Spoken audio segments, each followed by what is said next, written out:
interesting people in front of my mic today. I have David Gremmels from the Rogue Creamery, otherwise known as Mr. Blue. Yes. I did not know your name was Mr. Blue. It's been Mr. Blue for about a decade now. That came to me while I was in Tokyo, serving cheese, demoing cheese at FoodX. Nice. And a number of our Japanese customers just had a hard time saying Gremmels-san. So they'd say Mr. Blue. Mr. Blue. Is that easier for them to say? Much easier. Okay. Yeah. I've known you for a very long time. We have known each other for nearly 2 decades. Yeah. I know. What? Nearly 2 decades. How is that even possible? It's possible. Oh my gosh. It's been so great. It really has been great. And I met you because when was it, 2002? Right. You guys, you bought the creamery. Moved forward and acquired the creamery from Ignacio Vella in 2002. And we had that glorious interview in front of a cheese cave door. We did. When that was little old Rogue Creamery, wasn't it? It was. And so just a treasure along Interstate 99. I know. I cannot believe it. Always a discovery every time. And today, wow. We're going to talk a lot about evolved. Today, then and now. But first, David Gremmels. Where are you from originally? Olympia, Washington. You're a Washington boy. Yeah. And, it's interesting because this is the place my family vacationed. I don't know if I've ever shared that with you. Southern Oregon, the Rogue River Valley. Really? To get out of the constant gray, that misty rain of Western Washington, my family used to come here on vacation and fly fish and hike. And where's Olympia in comparison to Seattle? It's about an hour and a half south. Oh, okay. So it's nearly about an hour and a half north of Portland. Gotcha. So just stone's throw right in the center, and also right along the I-5 corridor. Yeah. What did Mom do? Oh, she was an esthetician. And she was also our farm manager, and she managed my father's business as well. She was just a terrific mom. I actually got to meet your mom. Yeah. Had lunch with her a few times. She adored you and loved you. Incredible woman. And the sweetest woman. And what did Dad do? He was an electrical and building contractor. Okay. So he would create just beautiful homes for people looking to establish their roots in Western Washington. Did you grow up with siblings? I did. A sister named Sandy. Sandy lives in Oahu. Really? Yeah, fell in love in Oahu, I think, just after her 18th birthday with an individual there and also with the islands. I think so. Yeah. And just said, see you later, Washington? She did. I love it. What was it like growing up in Olympia? Oh, it was such a great lifestyle. I had such a charmed childhood. Was raised on a farm, raising registered polled Herefords and growing a garden organically, and just really charmed. And it was really a great lifestyle, magical lifestyle. I didn't realize you've been pretty much farming almost your entire life. I have, yeah. And so my father came from a farming background, as did my mother as well. So family was really connected to growing their own vegetables and their own meats as well, chickens and pigs and livestock. Dairy cows? Beef cows at that time. Beef cows, okay. So my grandfather was a dairyman. He had a dairy up in Big Stone Lake, Minnesota. So did you know him? I did. I milked my first cow with him. So Oh my fond gosh. memories of that day. I wonder what Grandpa would say of what you're doing right now. Oh my gosh, he would be so proud. I bet. Yeah, he would be so proud. I bet. He was looking for one of his sons to take the family dairy, but none of them stepped up to that plate. And what were you like in high school? let's see. Well, I did about everything in high school. I really loved high school, from leadership to theatrics to track to the ski team. Yeah, I loved high school. Awesome. Who'd you run with? The cross country was really my thing. Really? Yeah. Okay. So. And then who was your crew? My crew in high school?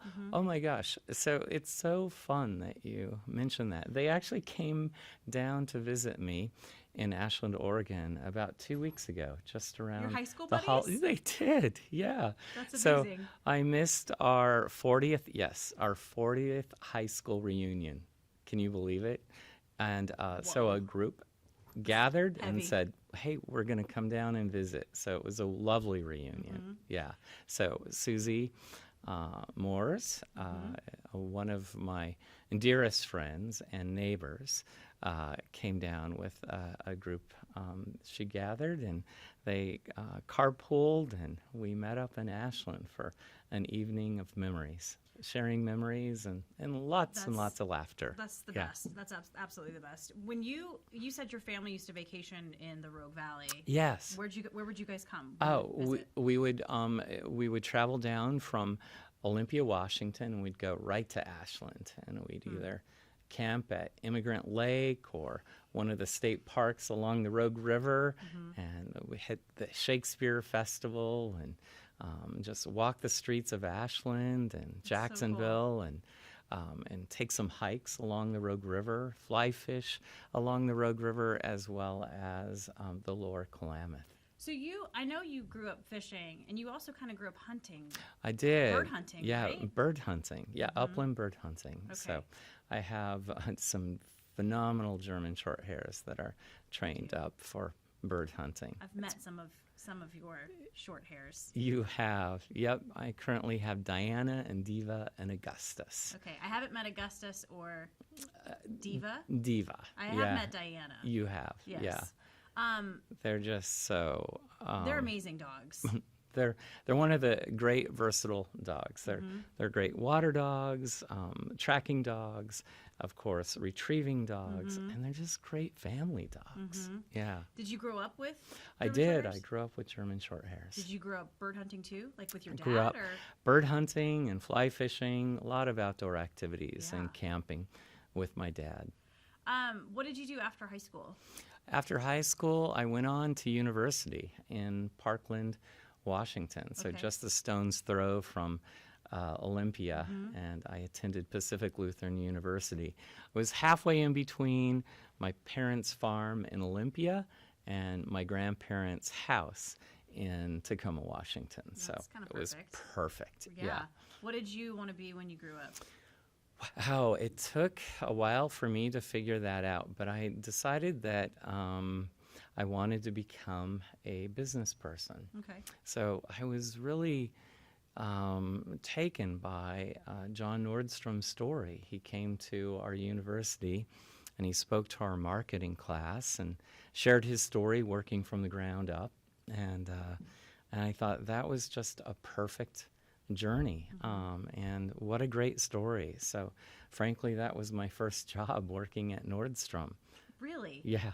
Doing what? What were you doing there? Oh my gosh. I was doing display work and working in men's furnishings. Men's furnishings are everything from bow ties and pocket squares and socks. And then I worked myself into men's suits in store one, Okay. in the downtown store. And then I decided to venture out and explore my creativity. And Okay. What does that mean?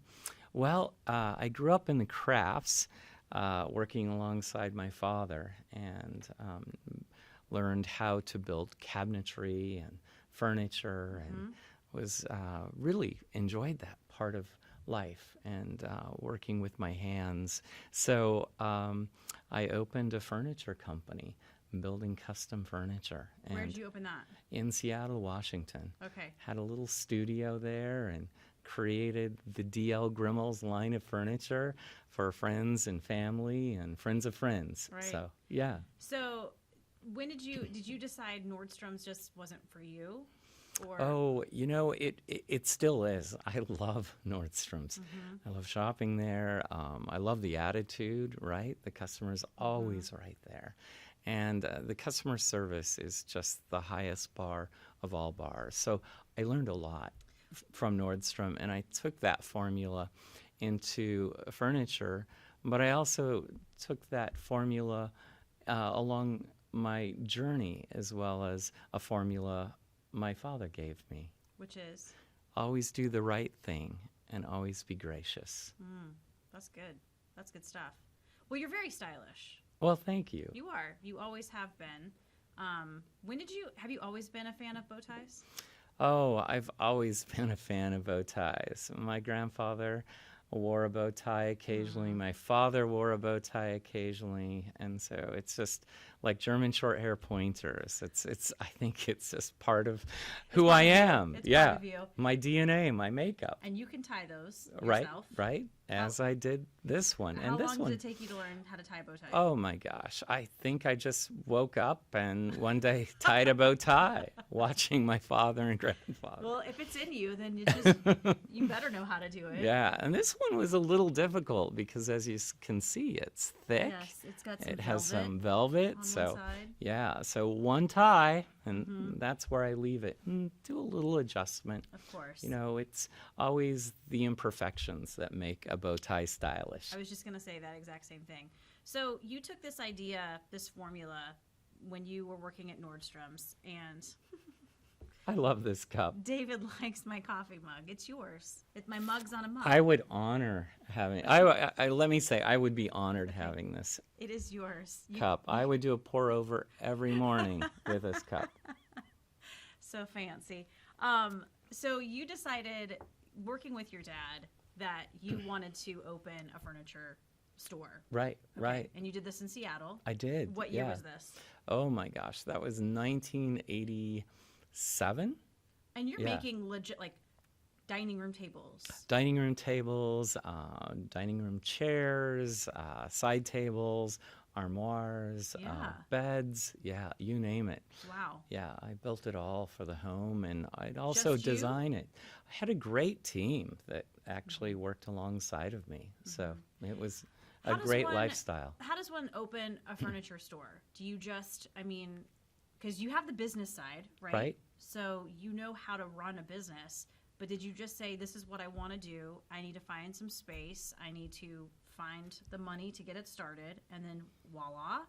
Well, I kind of wallawed it first. You open a door and things just start to open up, right? And so I just established my shop and hung a sign outside that said I was open, D.L. Gremmels Furniture, and then one thing led to another, and I was designing furniture for, as I said, friends and family, but also people who would just walk by Yeah. my studio, and also doing hand-painted wall coverings and murals, and it was great. Yes, I know. You were doing that. Yes. I didn't realize you were painting murals. Right, landscapes. I still love to do an occasional plein air landscape today. You're quite creative. My mind is always racing with ideas and things That I to do. know. I have a stack of things on my list to get done. So I knew you made furniture, but I don't think I realized that you painted murals. Yes. And you did this for clients, for customers? I did, Wow, yeah. that's pretty For amazing. particularly their dining rooms. To Yeah. paint a landscape on one side of a dining room. Mm-hmm. I had a great mentor. His name was Chet Spalding. So he taught me how to do that. In Seattle? In Seattle. He was masterful. And another mentor named Robert Lavinia. So, Okay. Awesome. How long did you have this furniture store? oh my gosh, for nearly a decade. And what happened was really interesting.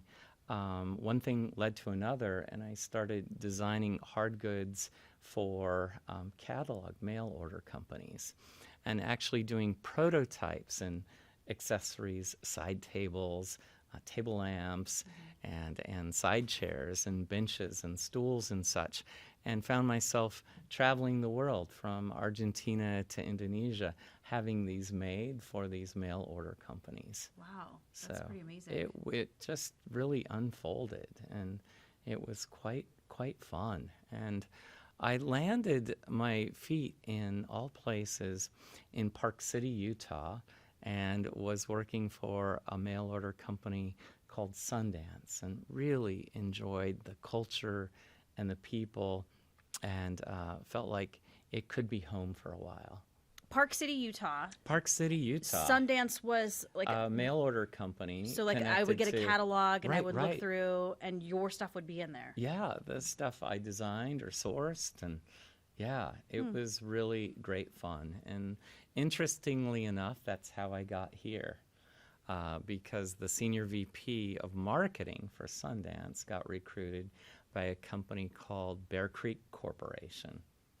That sounds familiar. Yeah, very familiar. Well, right? before we get to Bear Creek Corporation, back up a little bit. When you're making this furniture, what was what was like one of your best pieces, you think?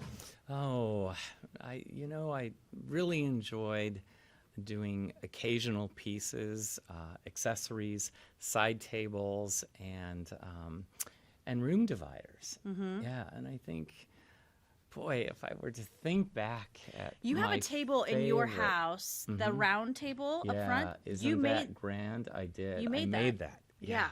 So is there any piece that you look back on that you just think, man, that was such a great piece? I think that's one that I just love. It's a grand entry table. It isn't that big. It's just No. the statement. It's That gorgeous.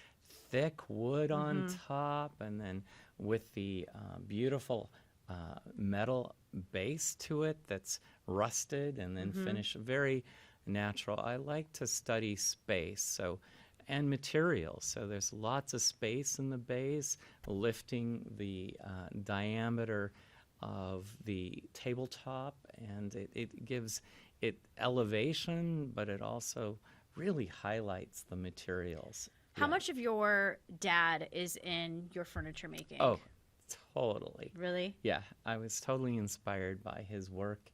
And working alongside of him, I really learned the craft of building furniture and using my hands to work on the farm, which I still do today. I know. And, It's pretty cool. And garden. So I love the crafts. You could say your parents are, obviously everything you do now is a bit of your folks. Absolutely. From entertaining and cooking, that's my mom. Yeah. In and out. It's just like it really represents her style of going to the fridge and looking at the fridge and assessing what's in there and looking at the pantry and coming up with a meal. Something. Yeah. I like and it. so that's how I love to cook. And I like to grow my own garden and just create a meal from start to finish in my own kitchen and celebrate that with friends. Yeah. So you're working for this company in Park City, and you said the vice president? Yes. His name is Don Morrison. He got recruited by Bear Creek Corporation. Okay. And he looked at me, he said, David, there are people in your life that I call keepers, and you're one of them. And it just really touched me. And he said he would call me in a year and a day. What was his name? Don Morrison. Don Morrison. So he got recruited to Southern Oregon to work for... Bear Creek Corp. Okay. And then in a year and a day, he called me. Seriously, a year and a day? He seriously called me, asked me to come out and interview, and I was hired by Bear Creek Corporation in 1999. Wow. What did you do for Bear Creek Corporation? I was vice president of product design and development. I did not know this about you. Yeah. So I led that charge until I decided that I didn't know my next door neighbor. I love my work, and I love working, but what was missing was getting to know my community. And so lots of travel and a great group of people there at Harry and David. But I decided I needed to open a wine and cheese bar, create a third place. You were living in Ashland at the time? I was. Okay. Yeah. So this was, what year is this? This is around 2002? This is around 2002. And Yeah. why a wine and cheese bar? Yeah. I thought it would be the easiest formula to create and also bring people in the door to really sit down and enjoy and have conversation and just create that third place away from work, away from their home, and to gather and enjoy. And I thought it would be a great way to meet my neighbors. So I bought this historic building in the railroad district of Ashland and painstakingly restored it to the T. I'm just so proud of the work on this building. It's 542 A Street, where Coquina Restaurant is now. Okay. Yeah. Do you still own it, or? I still own the building. Awesome. Don't own the business, so I don't have that talent. That's owned by Lynn I think Flatley. that's the best way to do, right? Yeah. Just you guys take care of it. Oh. I'll take care of the building. You take care of the restaurant. Lynn is doing a phenomenal job there. The menus are so inspired and so delicious.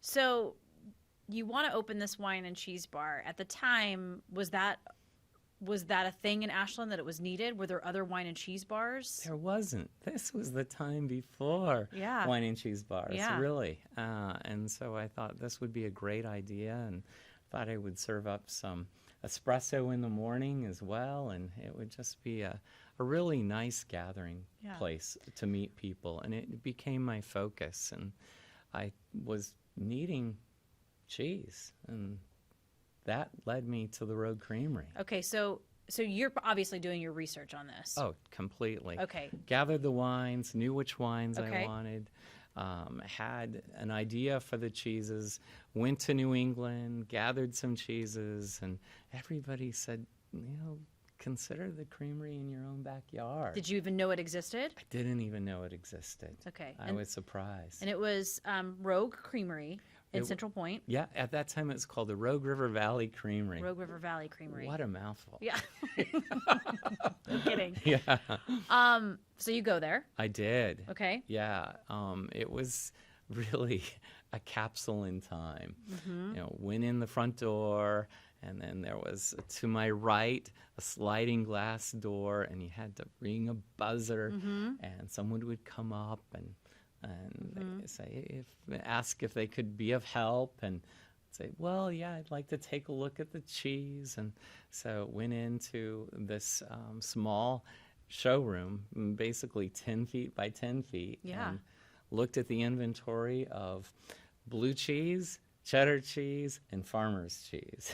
What's farmer's cheese? It's a semi-soft cheese Okay. that is similar to, I think, consistency of a high-moisture Monterey Jack, and it's made out of cow milk, and it was brought in.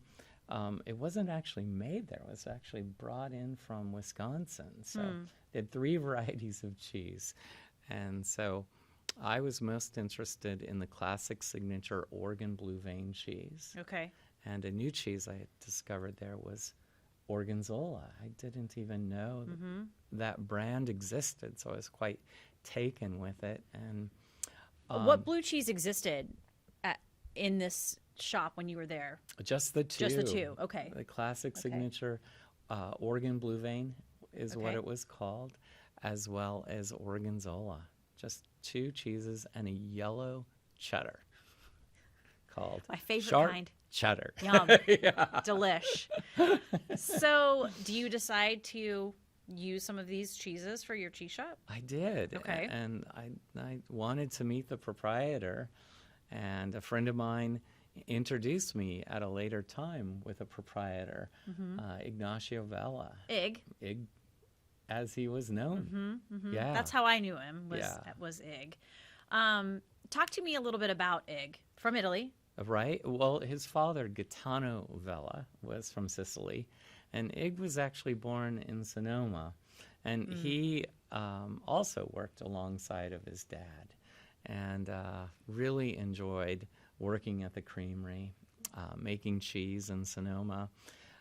His father traveled up to Southern Oregon to work at Rogue Creamery for 15 days a month, and so Ig spent a number of days up here in Southern Oregon, just enjoying Central Point, making cheese alongside of his dad, and also fly fishing. So a lot of similarities in life. Really? Yeah, creating That's pretty awesome.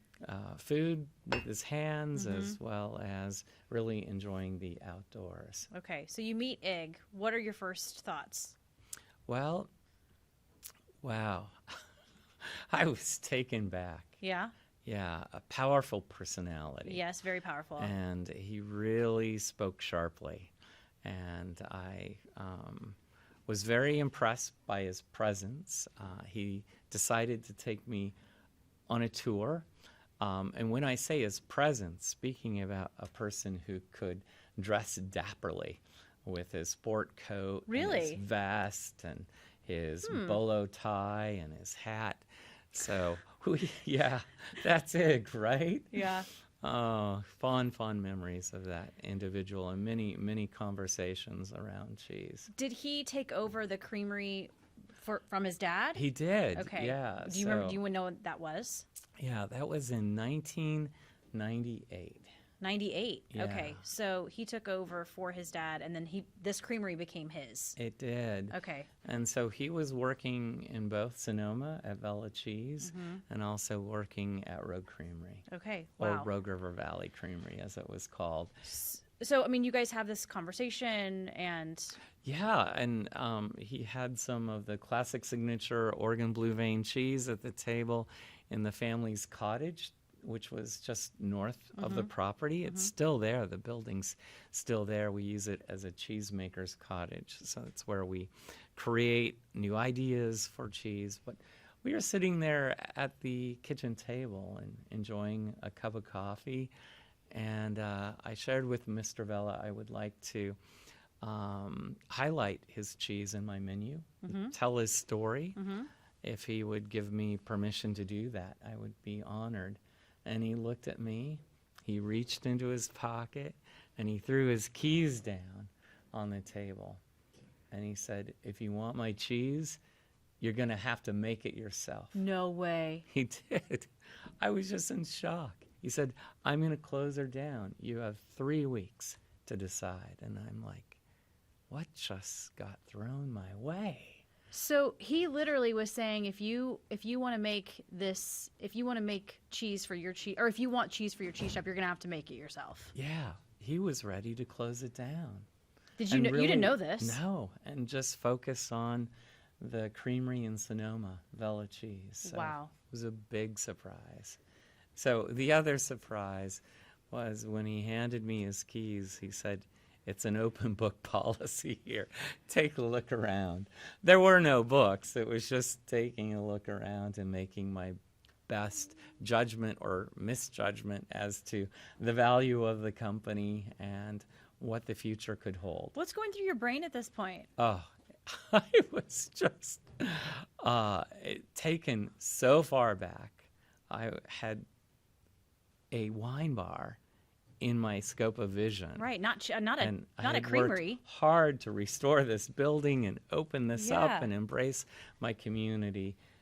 And what I thought, what a great way to open the doors and embrace a community as well as save an iconic brand Right. that I grew up with. That Oregon classic blue vein cheese was always in our refrigerator in Olympia, Washington. Was it really? It was, as well as Rogue Gold cheese, which is that gold cheddar, that beautiful Yeah. yellow cheddar made there, along with, of course, Tillamook. But yeah, the classic signature Oregon blue vein was always in the fridge. So I Yeah. guess I'm shocked that you were even considering this. Like, you didn't just laugh at that, turn around, and say, "Never mind, we'll find cheese somewhere else." No, I was kind of sat back. I took it all in, and I said I would take him up on the offer, and I would get back to him in 3 weeks. Okay. And the next day, I woke up afraid of what I just offered. Yeah. Did you have a little bit Because of remorse? I did. I didn't know the cheese industry. And so I threw out a counter offer. I'd like to throw him an offer in 3 weeks and provide him with that offer if I enjoyed making cheese. Okay. So I would make cheese with him in 3 weeks. At the end of that day, if I liked it, he would get my offer. Really? Yeah. And? And Wait, let me guess. Let me guess what happened next. I really, really loved it. Okay. It was physical. It was work with my hands. Yeah. It's a sense of accomplishment looking at the wheels of cheese that you created and knowing that you're going to feed a number of households Yeah. with this delicious sustenance that was created sustainably, organically, and with passion. Yeah, and you weren't alone in this. You had a partner with you. I did. Okay. I did. And the two of you decided, let's go for it. We said, let's do it. Yeah. Amazing. Yeah. Amazing. I really couldn't have done it alone at that time. And, you know, my parents were there too to just support us as well. So on many levels, financially and with helping bring the buildings up to spec. And Yeah. And then Ig actually, didn't he stay on for a while? He did. In his contract, he was employed to come up basically a week a month. But after he spoke to his wife, Sal Vella, Sal had shared with him that she wanted to help make us successful. And so he made a commitment to work along my side for a year. Okay. And he stayed there and worked with us for a whole year. And basically, we shared every meal together. And we worked together every day. And yeah, I learned so much from him. Ig was known as the godfather of the American artisan cheese movement. And he was awarded the first Lifetime Achievement Award by the American Cheese Society. And just such an iconic figure in artisan cheese. Yeah. When did he pass away? Oh my gosh. I want to say, I'd have to look that up, dear. Oh, Yeah. no, it's fine. I know I just put you on the spot. I was just going to say we can clink to Ig. Let's clink to Ig. I like that. Yeah. A fabulous man, and really the guy who made all of this possible for you. He did. He saw something in myself and in Carrie to take it to another level. And Carrie's background was in, like, chemistry or? He had an undergraduate degree in science, and Okay. he also created magnets. So he was a magnet for magnets. Perfect fit for a creamery. Yeah, right? So who- our refrigerator doors were covered. Of course. So, and in those doors there was stores and stores of cheese, of course. So at this point, do you both launch into learning everything you can about cheese? Everything, taking every short course in cheese. A short course is a week to 2 week course in cheese making at an artisan level or a farmstead level, and just learning everything about it, from the science to the affinage, the aging of cheese, and learning every recipe we could, from camembert to cheddar to jack, and of course blue cheese. And you wanted to expand what the creamery offered? Yeah, I wanted to take an approach in business that was sustainable, that really had the community and the environment in its sights to make a difference, having a positive impact locally and regionally. So, and taking it to that sustainable level that we knew it could sustain beyond our lifetime. So who created, which we should actually mention, this is the Rogue River Blue. Rogue River Blue. It is. This is recently named the world's best cheese.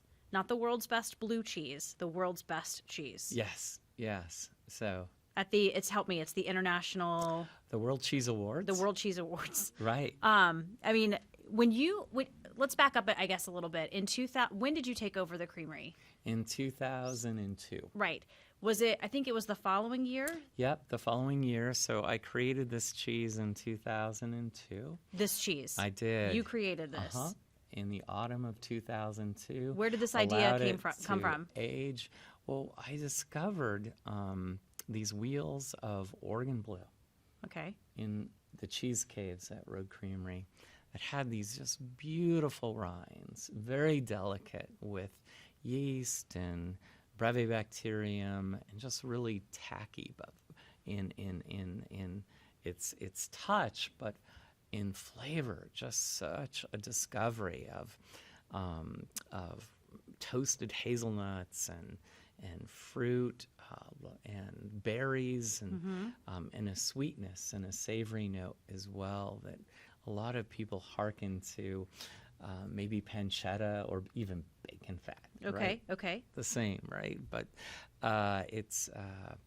so I thought about what I had discovered in the cheese caves of Rogue Creamery and how to preserve and nurture that rind and how to recreate it.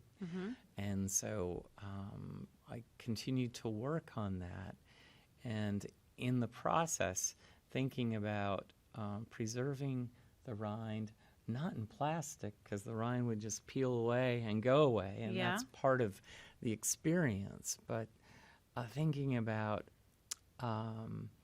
actually creating a package that was edible. So grape leaves, of course, with adomas and such, I thought would work well. And so I went to a local experimental vineyard, and that was at Eden Farms, and was tasting varieties of grape leaves there. Okay. From Chardonnay to Zinfandel to Petit Syrah and Syrah, and kept coming back to Syrah again and again.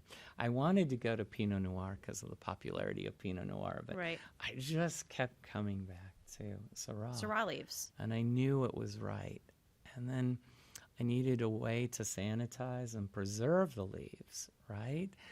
And that was through a discovery I had made a few years ago with enjoying brandy and pear spirits by Clear Creek Distillery out of Portland. So I called the proprietor up there, Steve, and spoke to Steve and said, hey, I'd like to use your brandy to preserve my grape leaves. And he just hung up the phone. So I thought, well, the only way for me to get around this was to actually buy it from the Oregon State Liquor Control stores all over Southern Oregon. So from Ashland to Eugene, I just bought that expensive brandy and would pour it in a vat and put the leaves in to preserve the leaves. Okay. And I hope the relationship has changed since then. completely. Okay. He called me and said, are you the fellow who wanted to use my pear spirits for preserving grape leaves? I said, I am. He said, well, I discovered your name and I found your number by calling Rogue Creamery. I wanted to talk to you about that. There's a better way, a cheaper way than buying Thank goodness. bottles of pear spirits Right. from Ashland to Eugene. You're paying the taxes, right? And I'm only using it as a process Yeah. to sanitize and preserve those leaves and to store those leaves. So we worked up a deal, and he made good. up carboys each year.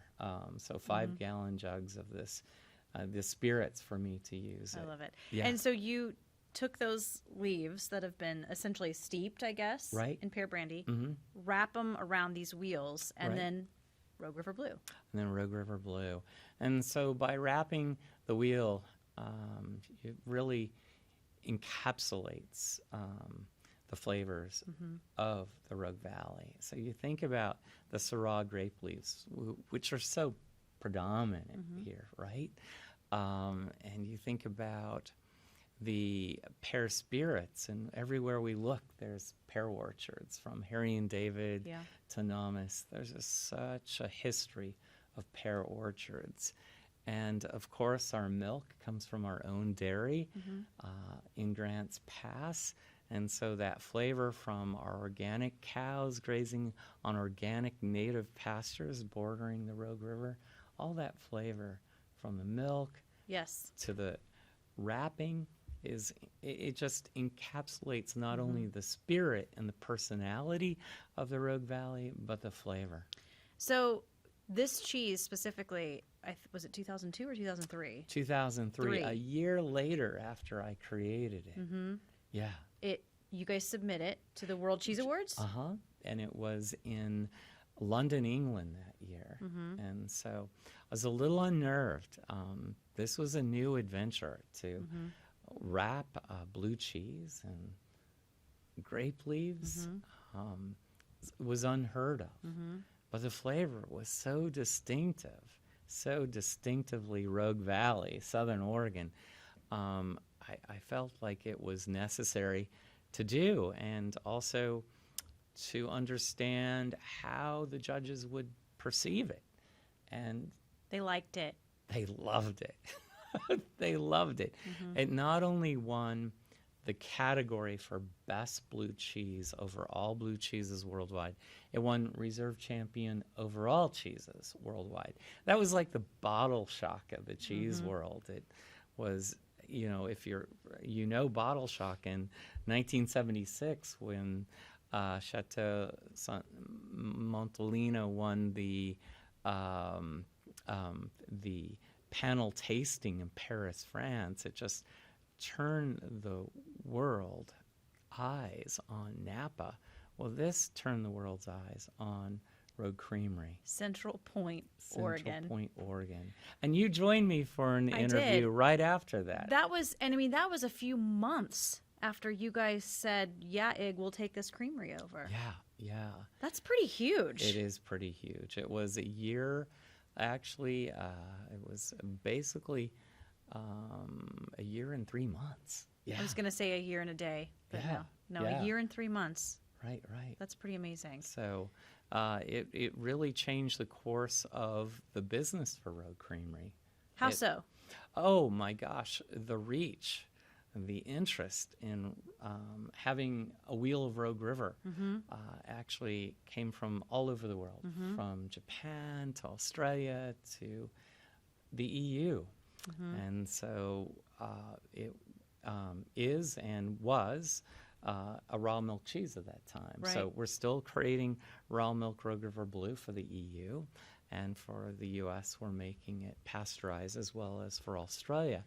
But it took some time. I had to create a health certificate and work with the USDA in doing that. It took nearly 4 years. So because you couldn't export these raw milk cheeses outside of the U.S. into the EU. And you had some pretty important people who were wanting this cheese. Oh yeah. So name one. Oh my gosh. Well, I You can totally brag. This is a safe space. Oh yes. Well, the Queen wanted your cheese. It's true. Her Majesty, the Queen, and she asked for a wheel through her cheese shop, the Crown's cheese shop. And you're like, I'm sorry, Your Majesty, but we have rules here and we can't send you this cheese. Is that obviously you were getting inundated with people outside of the U.S. and so you were thinking something's got to change. We've got to get people this cheese. Yeah, it's important. We worked really closely with legislators to make it happen and to get a certificate to export cheese into the EU, and that was accomplished by end of 2007, and the first cheeses that were of the raw milk variety to get into the EU landed in 2008. Wow. Something I'm really proud of. As you should be. That's pretty amazing. So it just took a lot of perseverance and just a lot of steadfast work, and also a lot of work to assure customers that wanted it in the EU that it would eventually get there. Right. I feel like at this point, this is when you guys as a team at Rogue Creamery decided to create a lot more flavors. Right.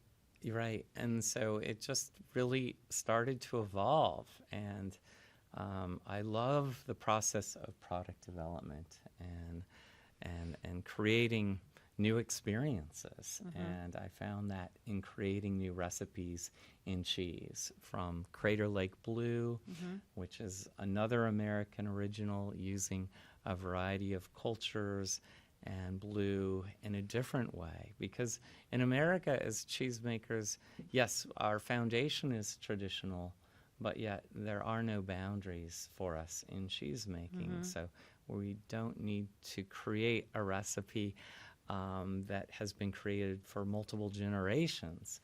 So we're allowed to think out of the vat, as you would say in Nice. cheese, right? And combine different blue cheese recipes from tradition in creating something unique and distinctive, as Rogue River Blue Exactly. is, Florinel, Caveman Blue, Crater Lake Blue, Blue Horn, and the list just continues. It really does. Yeah. Florinel's my favorite. It's my fave. So, yeah. Well, okay, so that's let's blue a cheese. cheese that touches me. Me too. Yeah. Blue cheese starts how? So it starts in the vat like all cheeses. So you add milk to the vat, Cow's milk. right? Or you can add goat or sheep or blended Okay. assortment of milk. So meaning for Echo Mountain Blue, we're using cow and goat. Oh, okay. So, but yeah, so using cow milk, and we then heat it up to a temp in raw milk about the temp of the animal, so not to Gotcha. take the integrity or to pasteurize those natural bacteria out of it. In a pasteurized cheese, we're raising it up to about 161 degrees Fahrenheit Okay. and holding that for a specific temp, and then we're adding more cultures to that to add to the flavor Okay. and the depth. And then in blue cheese, we're also adding the mold to it, and then the enzymes. The enzymes are what coagulate it and get it to set into that flan consistency and allows us to hand cut it into curd. So the curd is what we use to create the cheese, Okay. and then the whey goes away. And actually, we have a number of neighbors who use it to fertilize their vineyards, as well as neighbors who use it to feed their pigs, as well as their heifers, the young cows. So the cultures, the enzymes, the mold all goes in, and then you're left with blue cheese curds. Right. So we're left with these lovely curds that are very delicate in nature, and the blue comes through the Penicilli Roque 40, the mold that we actually put into the vat, and that's actually in the curd. Okay. So as well as in the whey that went away. But what happens then is we're hand dipping the curd out of the vat into hoops, these round Okay. stainless steel hoops. And then we flip those hoops throughout the rest of the afternoon and the day, and that creates the shape of a wheel. So the curd is then knitting together to create the shape of the wheel in the hoop.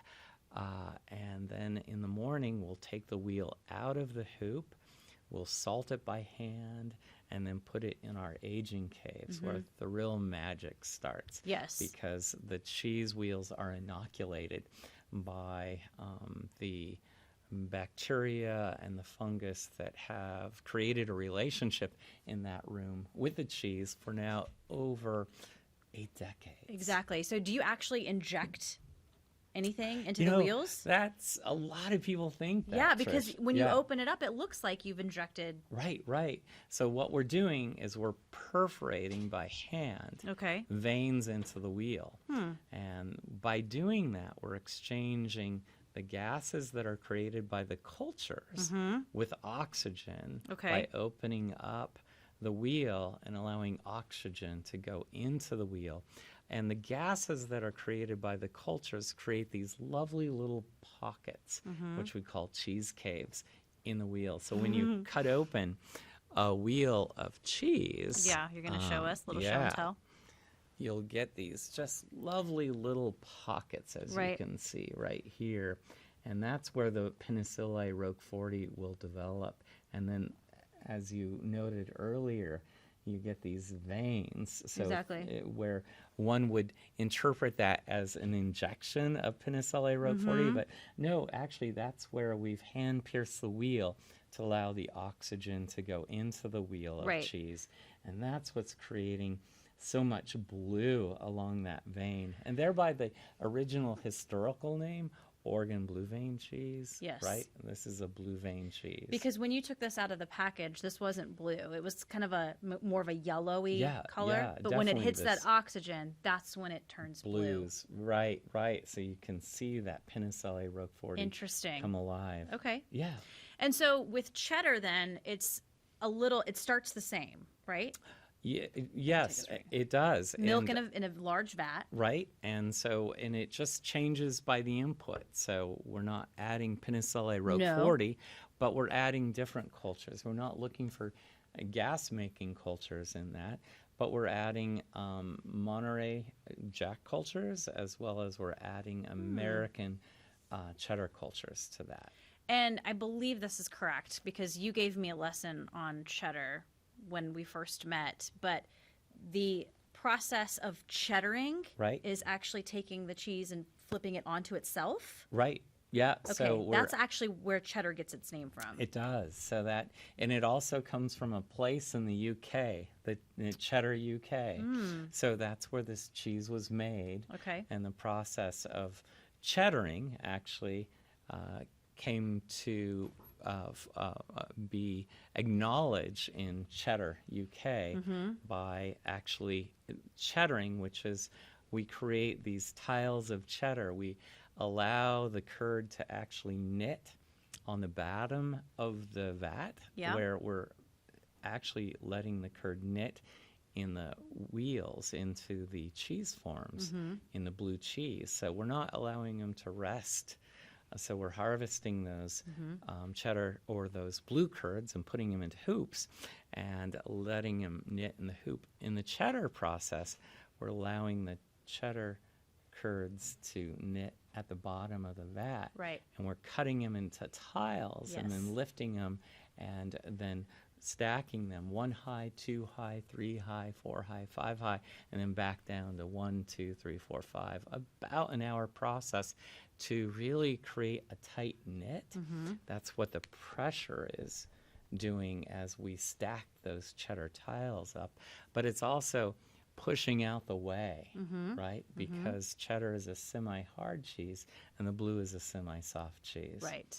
And then we take those cheddar tiles a step further and we actually will cut them into curd again, and then we'll salt them. That extracts more of the whey away, and then we'll hand dip the curd out of the vat that we've actually cut and salted and put those into square hoops and press them. So you get a real tight knit that we know from cheddar. So you don't have those pockets like you would have in a blue cheese. So you have a semi-hard cheese in cheddar and a semi-soft in the blue. What a lesson. I hope you get to come out and make cheese with me again soon. Please. That would be wonderful. Let's make a date for that. And then the blue cheeses, you said, they have to be manhandled for a while, right? I love that. We people handle them at Rogue Creamery. Not just men. Right. All kinds. Right. People handle. So many talented cheesemakers. Turning. Men, women, yeah. So they're what we call, they're doing affinage. So they're turning, flipping, salting, piercing, and just nurturing the development of those wheels over time in our cheese caves. Awesome. It's such a neat process to actually. I've seen cheddar in the works. I've only kind of seen part of the blue cheese process. But I want you to see it all. So, okay, I yeah. would love to. And then just recently, or not recently, I guess maybe a few years ago, the farm came into Yeah, the works. in 2012, Yes. I acquired the farm. I just saw such an economic challenge in dairying, and I saw many farms along Lower River Road in Grants Pass and in the Applegate being actually acquired by vineyards and reinventing themselves. And so I selfishly bought an organic dairy farm because, of course, we need milk to create the world's finest handmade cheese, which is part of our mission. Absolutely. So bought this organic farm and created an eco cow palace. It's solar powered. It has 2 robots that milk the cows, and we have 2 brush massagers for the cows, and the cows are they're grazers, so they get to go inside of the pavilion, the Eco Cow Palace, and they then travel outside and eat in beautifully cared for pastures that are set up in paddocks. So it's an intensive grazing program that is really focused on soil health and creating a focus in healthy soil. You're creating healthy pastures, but you're also storing carbon and rainwater. So those pastures are green year-round. And that translates into super delicious milk. Then that is focused into amazingly delicious, umami-licious cheese. Right, which is why you're here. I mean, Right. this is what it all really does come down to, that product. But it starts with the grass, It does. the soil. It's right there with the soil. So, and we are committed to healthy soil and taking a soil first approach in what we do, and that translates into just these luscious pastures that our cows enjoy, and it's just so peaceful and beautiful watching our cows out there grazing. I bet. Yeah. They're pretty cute. I've seen And- some pictures on Facebook. Yeah. Cute cows. Just a few years ago also, there was a new partnership for Rogue Creamery. There was, yeah, and it's now into its 2nd year. How's it going? Oh, it's going really well. Very supportive partners from France. So my first partner decided to relocate in his home on the East Coast. So he moved back, and with that opportunity, I brought in a new partner. Because you were essentially left not alone with this business, but now it was all on you. It was, yeah, and so Was that a lot? A lot of heavy lifting there. Was Yeah, that a lot? It was, honestly. Let's be frank. Let's you be know. real. Yeah. I mean, Yeah, it was a so lot of stress. A lot of hard work, on the business side and on the marketing side and the make and science side, as well as the herd management side. Certainly, I'm surrounded by the most talented group of individuals, Right. but there are decisions to be made on a daily basis. They're all on you. Yeah. Yeah. So the team really lifts a lot, and it's a lot to ask for everyone to step up to that ownership level. Yeah. And the team wholeheartedly took ownership, but it was time to bring in a new partner to just take that responsibility that an owner takes and distribute it evenly. So, and what that allowed us to do is further our reach, invest further in our cheese production, invest further in creating more inventory, and the ability to age that inventory longer, which is, it becomes more and more delicious as Right. we will taste this cheese's age about 14 months. So, Wow. yeah. Okay. And so that takes capital. And I have a strong capital investor who is very interested in investing in the Rogue Valley, in Rogue Creamery, and its team members. Yeah. And when this partnership happened, I know you and I actually did a little story on it, but nothing really changed within the No. Rogue Creamery. Nothing. Yeah. I still lead it. The team is still charged with their areas of responsibility, and it's a team approach in all that we do. And we remain a social benefit company. That is a business that is established for doing good in all that we do as a business.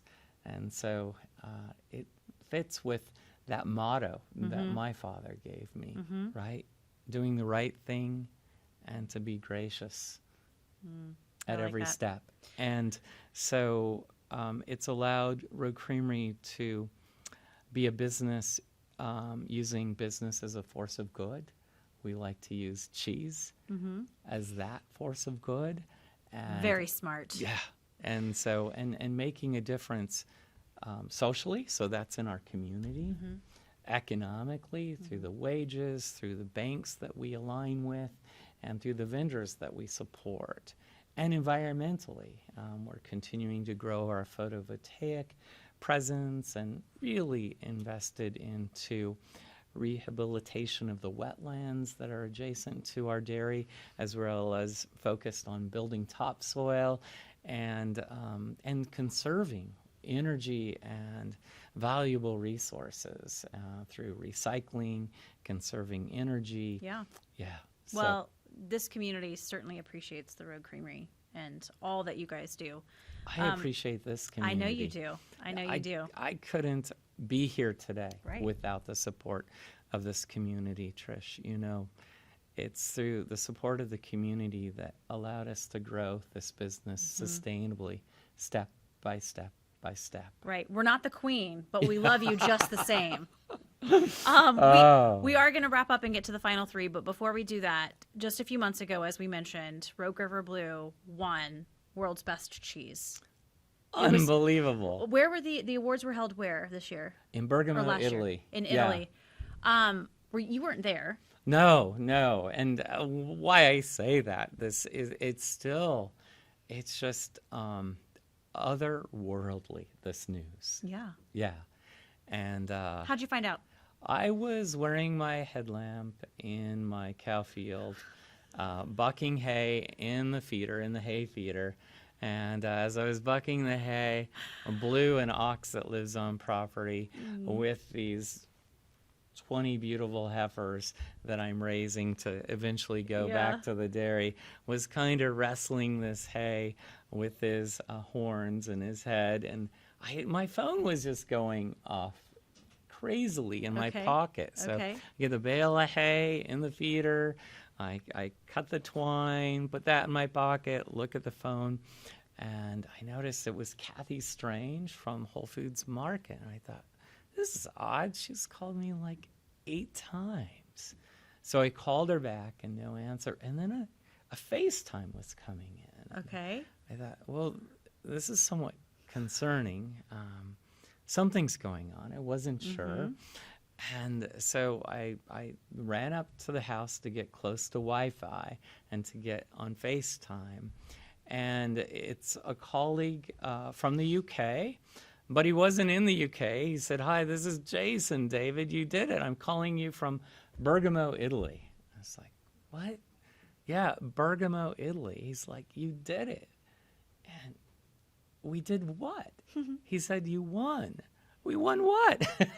It was really hard to understand at that moment what we had done. And I was wearing my overalls and my school cap and my headlamp. And Jason said, "You won best cheese over all cheeses." And David, I can see you're in shock, so I'm just going to show you the audience. And he did, and everyone was applauding and cheering, and there were some tears, and the cheese was up on a cheese board with the award. I just get chills thinking about that moment today. That's amazing. And it was just such a powerful moment for the team, for me, for the community. And I'm just so grateful for everyone who's been a part of this journey, and for the judges being open to this cheese, because it is a distinctive experience. Very much so. It's like no other blue in the world. Nope. Nope. Yeah, it expresses blue flavor like there is no, there's no way to describe it other than tasting it Right. yourself. It's just, it is Rogue River Blue. It's blue and piquant and fruity from the center. It's really spicy, but then it gets sweet, and there's hints of milk chocolate and vanilla and toasted hazelnuts and Oregon truffles, and it just continues with these flavors. And then as you get to the rind, you get these savory notes that many describe as a hint of bacon flavor. And then the leaf is delicious and edible as well. So it's such a representation of this idyllic, beautiful valley we live in. It really is. I was just going to say that. A flavor that is like no other. It's you taste this cheese and you can close your eyes and picture the Rogue Valley. Well, congratulations. Thank you. Very, very, very much, very well deserved, I would say. And I'm just, when I heard the news, I was just very proud of you and proud of this company. I have nothing to do with it, but it kind of warms your heart. I appreciated your call and inviting me on station. Yes. To be a part. That's right. Of and you brought the us all cheese. News. I did. Of course. And, yeah. Always bringing cheese.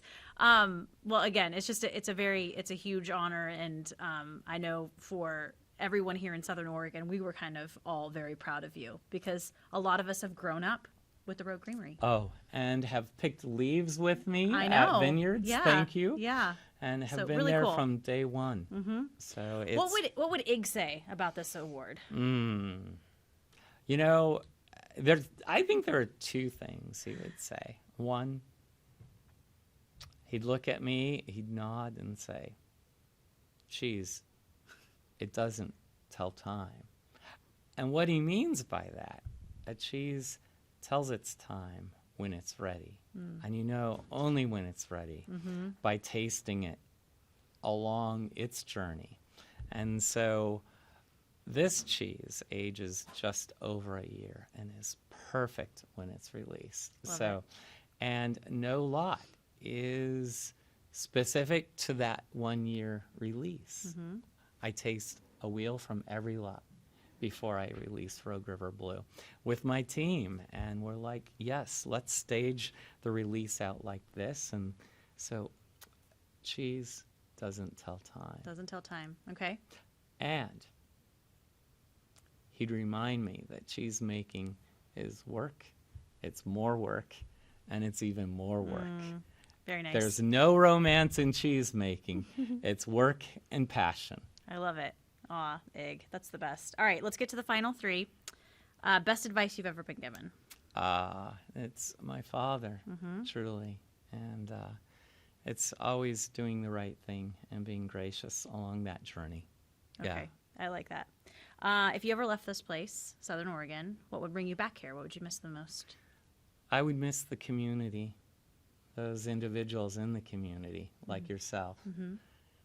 Its landscape, its geography, and the activities that that geography and landscape offer. And of course, the food. Yes, very much so. Final meal, final drink. What would that look like, sir? Oh my gosh. So, I know what you texted me. And I've been thinking about the answer of this question, and it would have to be. He texted me cheese and beer.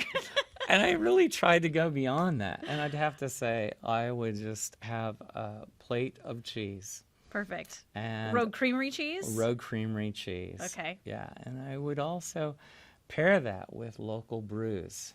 From Interesting. Caldera to Walkabout, and Okay. enjoy that cheese with those beers, and savor that moment. Mm-hmm. And of course, I would enjoy it with some coquette bread. Now you're talking.